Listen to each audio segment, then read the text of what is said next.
Imagine arriving at an airport for what should be a routine flight home. Your bags are packed, your passport is ready. In just a few hours, you expect to be back with your family. Then, without warning, something goes terribly wrong. A man walks into a doctor's office inside the airport. Minutes later, he suddenly jumps to his feet, shouts that he does not want to die there, and runs. He leaves behind everything: his luggage, his phone, his wallet, his passport.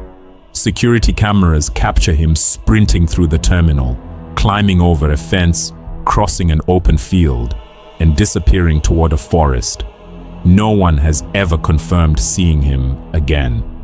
More than a decade later, investigators, doctors, family members, and millions of viewers are still asking the same question. What happened to Lars Mittank? Before his disappearance became one of the internet's most discussed mysteries, Lars Mittank lived an ordinary life. He was born on February 9th, 1986, in Berlin, Germany. He grew up in the town of Itzehoe and spent his entire life there. He worked at a power plant, had a girlfriend, maintained close friendships, and regularly visited his parents. When his father suffered a stroke, Lars often helped around the family home after finishing work. Nothing in his background suggested that he was heading toward a mystery that would one day attract worldwide attention. In the summer of 2014, Lars joined 5 friends on a holiday trip to Bulgaria. It was a significant trip for another reason as well. It was the first time he had ever traveled outside Germany. The group stayed at Golden Sands, a popular seaside resort near the city of Varna. According to his friends, the vacation seemed completely normal. They relaxed on the beach, they swam, they played football, they went out at night. Most importantly, Lars appeared happy. His friend Paul Roman later recalled that Lars was relaxed and in a good mood throughout the trip. There was only one small detail that stood out. Another friend noticed that Lars did not seem to eat very much. Instead of large meals, he often chose small portions such as soup or salad. But beyond that, nothing appeared unusual. At least not yet. The turning point came on July 6, 2014. The group was spending time at a bar when Lars became involved in an argument with other German tourists. The disagreement centered around football. Lars supported SV Werder Bremen, while the others supported FC Bayern Munich. At first glance, it sounded like the kind of harmless argument that happens every day among sports fans. But, according to Lars, what happened afterward was anything but harmless. Later that night, he separated from his friends outside a restaurant and vanished for several hours. Nobody knew where he went. Nobody knew what happened during that time. Then, the following morning, he returned. And he had a story. Lars claimed that 4 men had attacked him. According to him, they had been hired by the people he argued with at the bar. The alleged assault left him injured. He suffered damage to his jaw and a ruptured eardrum. The injuries were serious enough that he visited a doctor. That doctor gave him unexpected news. He should not fly. Because of his condition, Lars was advised to remain in Bulgaria until he recovered. The doctor also prescribed an antibiotic called cefprozil. Suddenly, the vacation was over for everyone except Lars. His friends wanted to stay behind with him, but Lars insisted that they continue with the original plan and return home without him. So they did. On July 7th, his friends boarded their flight and left Bulgaria. Lars was now alone. At first, his decision seemed reasonable. He only needed to stay an extra day before catching another flight home. To make things easier, he checked out of the resort and moved into a different hotel. The Hotel Varna was inexpensive and located close to the airport. Everything appeared arranged. He would spend one night there and fly home the next day. But then the situation took a disturbing turn. After his friends left, Lars began displaying behavior that alarmed everyone around him. He called his mother, Sandra Mittank. His voice was different.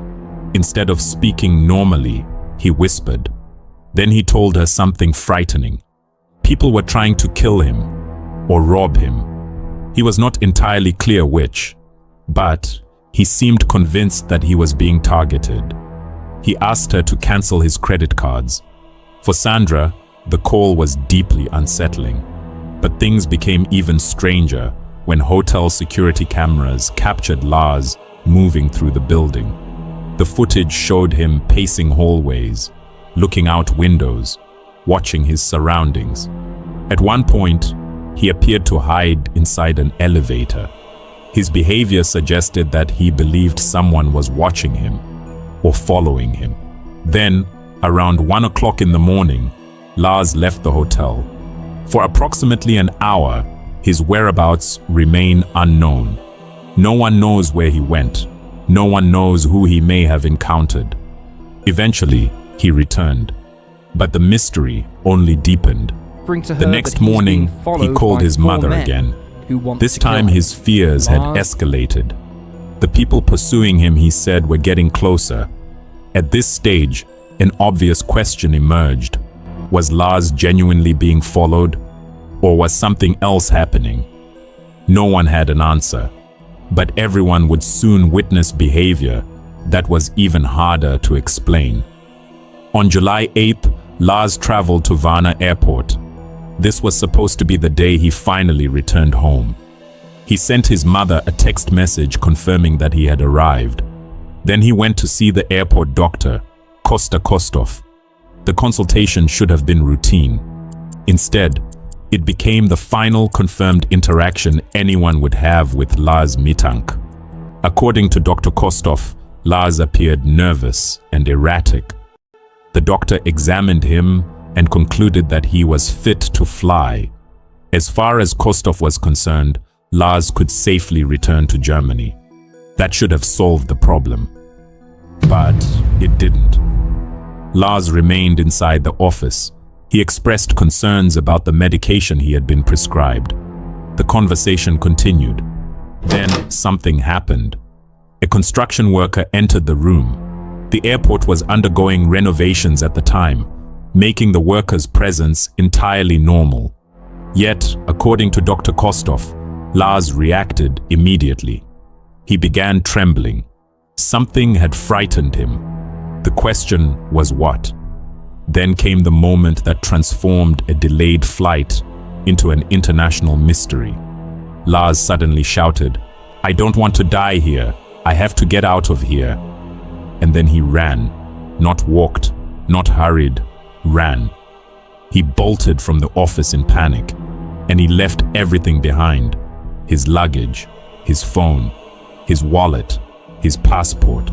Items that would be essential for traveling home. Items most people would never willingly abandon. Airport security cameras captured what happened next. The footage shows Lars moving rapidly through the terminal. Then he exits the building. He jogs away from the airport. He reaches a fence and climbs over it. Beyond the fence is an open meadow. Lars begins running faster. Soon he is sprinting. He continues toward a nearby forest. Then he disappears from view. The camera keeps recording. But Lars is gone. Those images became the final confirmed sighting of him. For investigators, the mystery had only begun.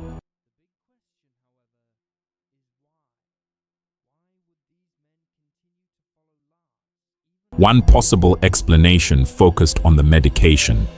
Lars had been prescribed cefprozil after suffering his ear injury. His mother, along with Bulgarian and German doctors, later considered whether the antibiotic could have played a role. The reason was simple. Although rare, the medication has been associated with psychotic side effects, including paranoia and hallucinations. At first, this seemed like a plausible answer. It could explain why Lars believed people were chasing him. It could explain the fear. It could explain the panic. But then another complication emerged. Dr. Kostov disputed the theory. According to him, Lars had never taken the medication. In fact, Kostov claimed Lars had not even filled the prescription. If that was true, the antibiotic could not explain his behavior. And even years later, Kostov remained puzzled. He openly admitted that he still could not understand why Lars fled in such terror. The medication theory offered one possible answer, but it also created another question. If not the antibiotic, then what caused the paranoia? Some have discussed the possibility of an undiagnosed mental illness or a sudden psychological breakdown. Yet there was another obstacle.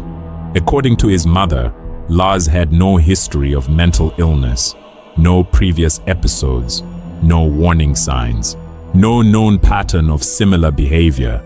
Again, every potential explanation seemed to answer one question while creating another. Meanwhile, investigators faced a more immediate challenge: finding Lars. Police searched for answers but could not determine what had happened after he entered the area beyond the airport. His mother eventually hired private investigator Andreas Gutig. The investigator examined hospital records, searching for unidentified patients who might match Lars. Nothing was found. It was as if he had vanished. Some wondered whether he could have survived on his own. Lars had experience with hunting, fishing, and trapping.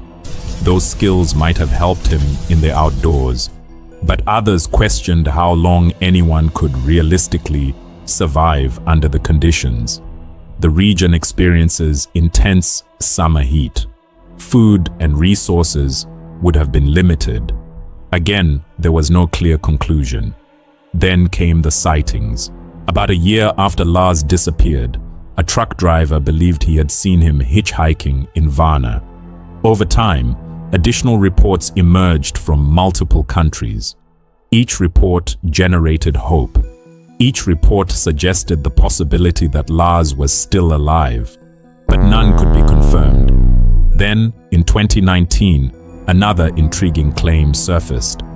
A German truck driver reported giving a hitchhiker a ride from Dresden to Schildow. Only later did he learn about the Lars Mittank case. Looking back, he believed the passenger resembled an older version of Lars.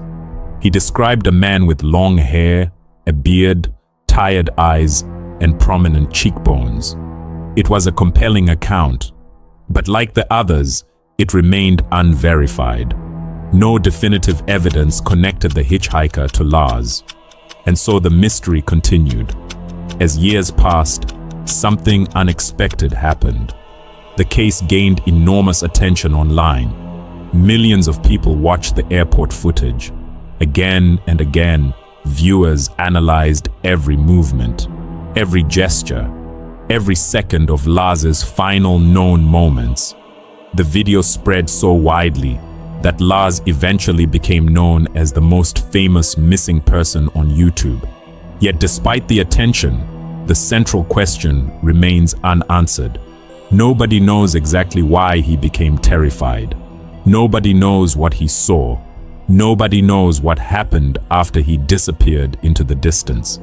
Today, the story of Lars Mittank remains suspended between competing possibilities: a real threat, a medical issue, a psychological crisis, or something else entirely. What is known is remarkably simple. A man traveled abroad for the first time.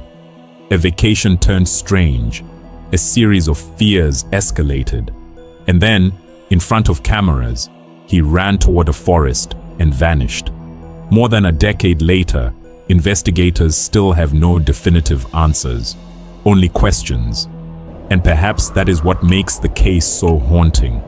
Not the footage itself, not the theories, not even the disappearance, but the fact that somewhere between a doctor's office and the edge of a forest, the story simply stops.